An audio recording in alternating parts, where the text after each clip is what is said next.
For the last 50 years, an environmental organization has dedicated itself to supporting the commitment and creativity of those determined to meet the challenges posed by climate change and reduce pollution and overexploitation of the natural environment. This is the story of the World Wildlife Fund in Belize. All around us exist ecosystems, fragile but highly productive communities of living things. But both natural and man-made forces pose serious threats to the delicate balance of ecosystems. However, by introducing simple and often cost-effective techniques, these threats can be minimized. In Belize, the WWF is on a mission to share such techniques and support anyone adopting these measures. The World Wildlife Fund has been one of our strongest supporter, and the idea of developing a coastal zone management plan sits very well with their own particular strategy in terms of global environmental sustainability, and to that extent they have partnered with us in helping to develop our plan.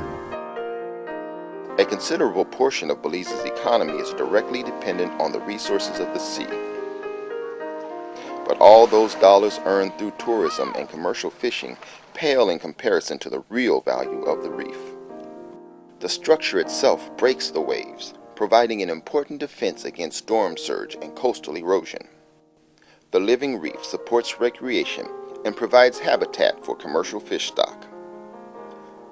While Belize's reef systems are in relatively good condition, several areas have been ravaged by bleaching events, disease, and hurricanes. But among the dead and the damaged, scientists found life. I've been here for 15 years, and I was observing many of these corals starting to come back since Iris. And since they were coming back and seeming to thrive in small pockets, it seemed like these corals were more resilient or resistant to all the impacts that had affected them. Marine biologist Lisa Karn collected what she calls fragments of opportunity from battered staghorn and elkhorn colonies, favorite habitats of the commercially important Caribbean spiny lobster.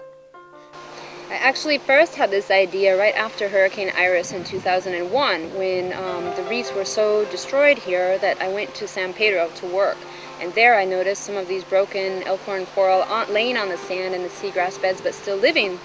So of course I thought I was a genius and thought that I was the first one to come up with a sort of reforesting the reefs. But when I did a literature search, Austin Bowden Kirby was one of the first people to have published on this type of work, and that was in 2002. It took me 4 years to secure funding because there were so many people that A, didn't understand the need for it, and B, didn't think that it would really work. And so it wasn't really until 2006, when these corals were put on the red list for endangered species, that people started paying attention. And I got my first funding, a small research grant from PACT, which is Protected Areas Conservation Trust in Belize. And that was a year-long project, and I brought, at the time I didn't know the term for it, but I brought fragments of opportunities of the elkhorn coral from the outer reef into Laughing Bird Key National Park. And with support from the World Bank, the Caribbean Community Climate Change Center, and WWF, has established and maintained 11 coral nursery sites, of which 6 are in southern Belize. To date, we've planted over 1,700 corals, which sounds like a lot, but in the scheme of things, it's really not. And hopefully, in the next 18 months or so, we'll be able to really scale up the nursery efforts, because this was a trial project. But really, to provide those ecosystem services and really say that we're restoring a reef, we'd have to do a lot more. Where we choose to outplant the corals ideally should be in a no-take zone or a completely protected area. We do have many marine protected areas in Belize, but they don't actually have the full protection that we need. There's only less than 4% of Belize's waters are in a completely protected no-take zone.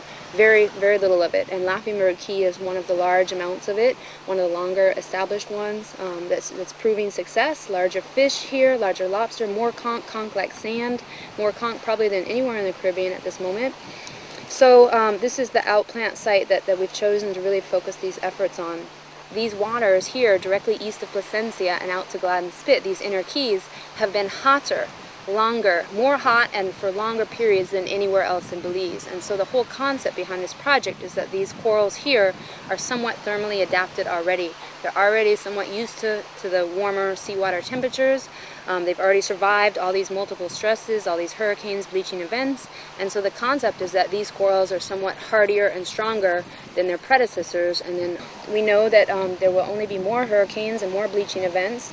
So we're hoping that we can propagate more of the stronger genotypes of corals and really just encourage the natural repopulation of these corals. So the idea, the goal is, one, to save the species from extinction so they don't die out completely, and two, to begin to restore some of the ecosystem services that we want from a natural, healthy reef.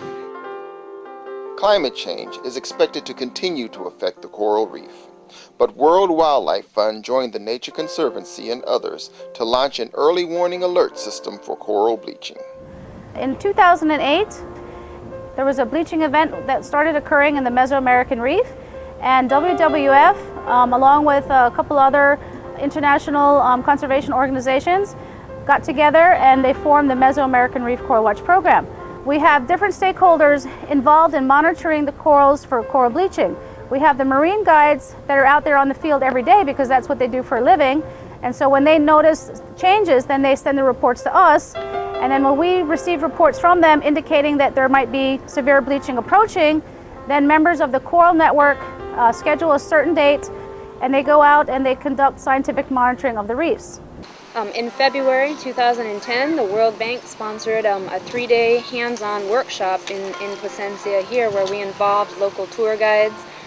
We brought in fisheries personnel and the local NGO, the people that manage Laughing Bird Key National Park. We had about 15, and we also had international participants, regional. We had from Mexico and we had from Dominican Republic. And so we were able to showcase the nurseries, do a hands-on experience with making some of the ropes, making some of the trays, and also in several of the outplanting methodologies. So that was an excellent opportunity to really show people how they can proactively help get involved with beginning to restore some of the reef. And the tour guides are really my best eyes and ears. They're the ones that are in the water every day, all the time. And they let me know when corals start bleaching. They let me know if there's any problems in the nurseries. They let me know when things are doing well. So it's been great to have that support. And I'm hoping that as people realize the significance of this work, on a larger scale, this needs to scale up, and I think it really could employ more people as well. It could be a secondary income. It is a regular, I mean, you can't just set something up and leave it. You need regular monitoring of both the nurseries and the outplants. And as I mentioned before, when you start growing these corals, they grow so fast that within 7 to 10 months you really need to be constantly trimming them and constantly outplanting. And so we have to look at this as a long-term effort. I'm saying, 5 to 10 years. A reef was not built overnight. And again, we're just trying to accelerate the natural recovery process, but we are seeing success. And we'd like to use Laughing Bird Key as a model for how restoration could really work. And we know we need to really scale up the effort to sway over the naysayers. Throughout history, nature has demonstrated its built-in resiliency, but nature has also shown us its vulnerability to pollution, overfishing, coastal development, and unregulated tourism. The goal of the World Wildlife Fund is not to keep people out of nature or prevent communities from developing. The World Wildlife Fund is all about finding practical solutions for a healthy planet, a planet where people and nature can thrive together in a stable environment now and for generations to come. Everybody have a role to play, from the kids in the school to the parent to the average person walking on the street to an organization to a private sector entity to a government entity. We can all work together, try to work together in a very coordinated manner as possible to try and see how best we can conserve our resources, promote sustainable utilization of our resources so that Belize can make that stride towards reaching sustainable development. If we all come together in a very coordinated and integrated manner, sustainable development will be achievable. It will no longer be seen as something abstract, but something very tangible, something that you can reach out and touch. For more information on the World Wildlife Fund programs in Belize, please contact our office in Belize City or visit our website at www.wwfca.org. WWF, for a living planet.